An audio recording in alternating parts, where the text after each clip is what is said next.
sidang Kabinet Paripurna dipimpin langsung oleh Bapak Presiden Prabowo Subianto didampingi oleh Wapres Gibran Rakabuming Raka tadi. Dan ada beberapa hal yang disampaikan oleh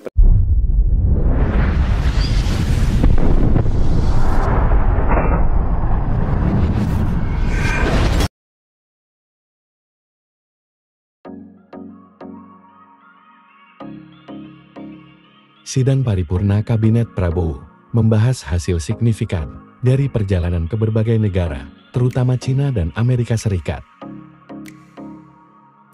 Dalam upaya menarik investasi asing, mendapat undangan dari India untuk kerjasama militer, menunjukkan hubungan strategis yang semakin erat. Selain itu, Indonesia akan mendaftar ke BRICS, serta Organisasi Ekonomi Dunia, menandakan komitmen terhadap isu-isu global. Kesuksesan program pangan, energi, dan hilirisasi adalah bukti nyata dari visi pemerintah Prabowo dalam memajukan Indonesia melalui kerjasama internasional yang kuat dan berkelanjutan.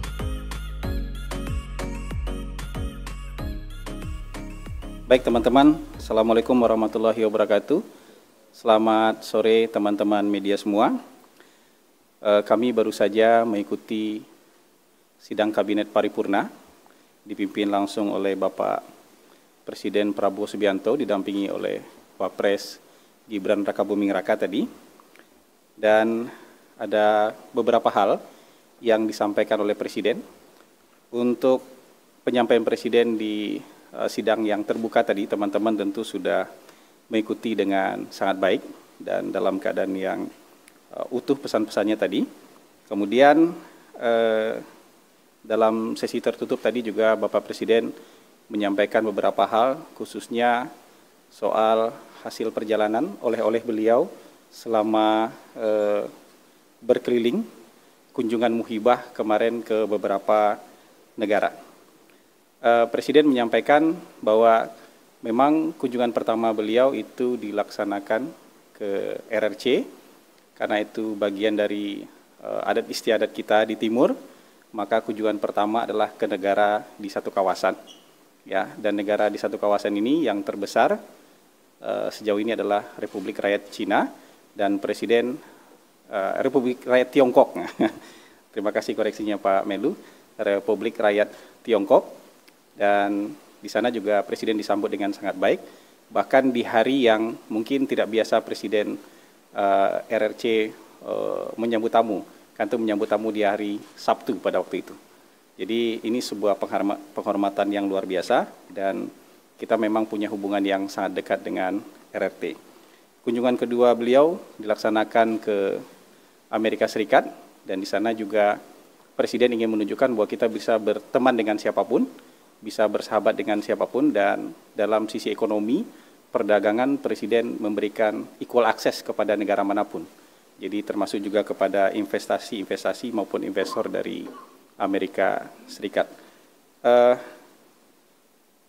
Ketika bertemu dengan Perdana Menteri India, Presiden mendapatkan undangan untuk hadir di Hari Nasionalnya India di bulan Januari nanti, tanggal 26, dan Perdana Menteri India secara khusus meminta kita juga menjadi bagian dari defile.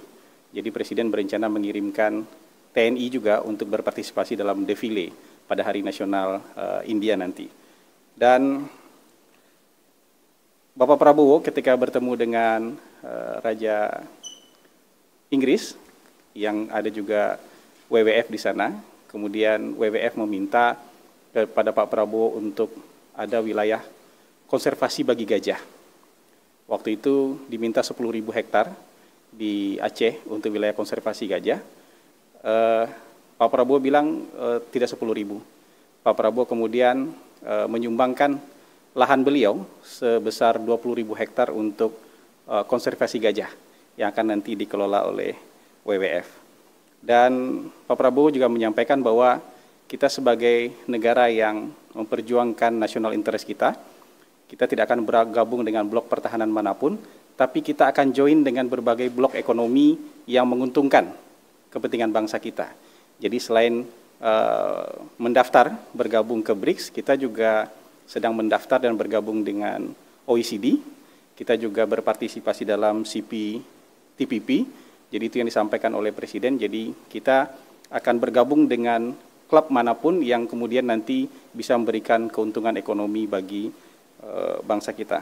Dan terakhir tadi, Presiden menekankan bahwa fokus kita yang harus kita kejar memang keempat hal, yaitu memberikan makan bergizi gratis, menyukseskan ketahanan pangan, menyukseskan ketahanan energi, dan kemudian menyukseskan hilirisasi, karena ini akan menjadi fondasi bagi Indonesia maju di masa yang akan datang. Saya rasa itu yang bisa disampaikan dari pemaparan Bapak Presiden tadi. Mungkin nanti kalau ada pertanyaan bisa dijawab oleh Bapak Menlu maupun Ibu Menkom Digi. Terima kasih teman-teman. Assalamualaikum warahmatullahi wabarakatuh. Ada pertanyaan? Cukup kayaknya? Bang Hasan. Apa?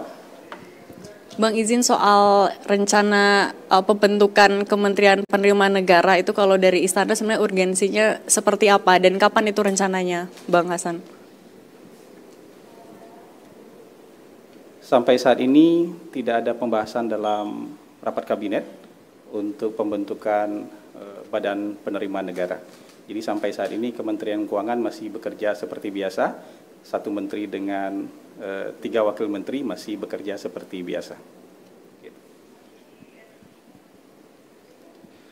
Pertanyaan lagi mungkin. Pak Hasan, mungkin terkait kebijakan menaikkan gaji guru ini masih disebut multitafsir ini Pak, boleh dan dibilang belum sepenuhnya berpihak pada guru honorer. Mungkin bisa dijelaskan nggak sih Pak terkait pemberian guru honorer itu seperti apa, lebih detail lagi Pak? Terima kasih. Teman-teman, komitmen anggaran yang diberikan oleh Presiden Prabowo Subianto untuk peningkatan kesejahteraan guru adalah tambahan sekitar 16,7 triliun untuk kesejahteraan guru, dan itu jumlah yang sangat besar. Jadi total untuk kesejahteraan guru itu 81 triliun. Jadi tambahan 16,7 triliun itu tentu akan jadi peningkatan kesejahteraan yang signifikan bagi guru. Setidaknya nanti di tahun 2025 akan ada tambahan, ini setidaknya nih, padahal lebih banyak daripada ini, 600.000 guru yang akan mendapatkan peningkatan kesejahteraan.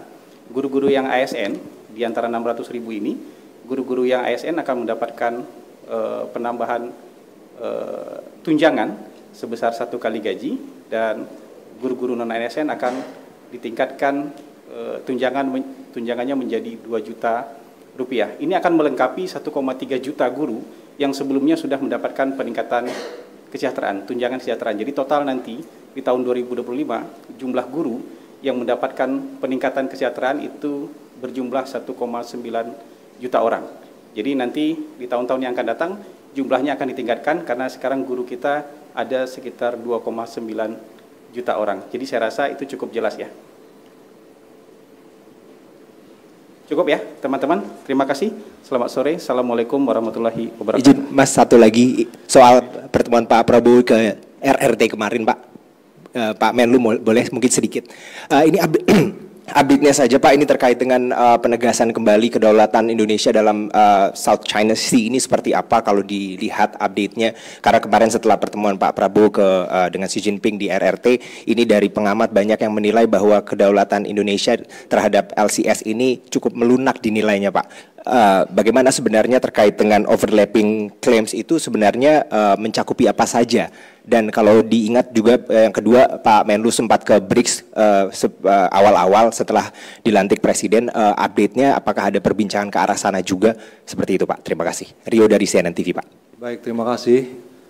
Yang pertama, kita tidak punya pergeseran standing apapun terkait kedaulatan di wilayah Laut Cina Selatan.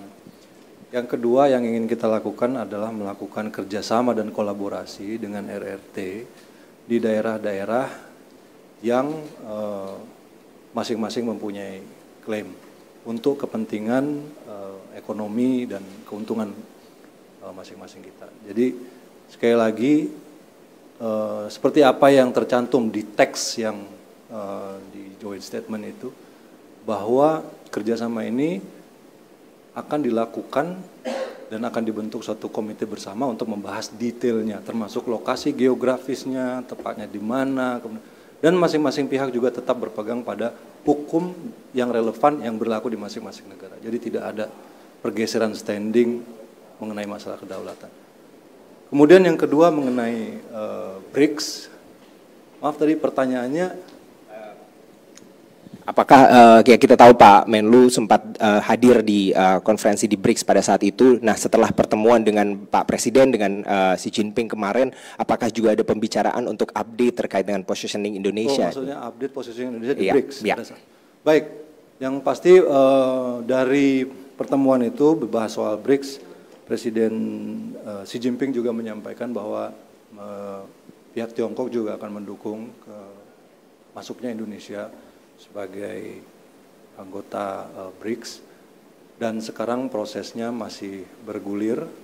Bola saya kira ada di pihak BRICS untuk menentukan apakah niat bergabung yang disampaikan oleh Indonesia itu diterima atau tidak, karena ada beberapa tahap yang harus dilewati oleh Indonesia sebelum menjadi full member of BRICS.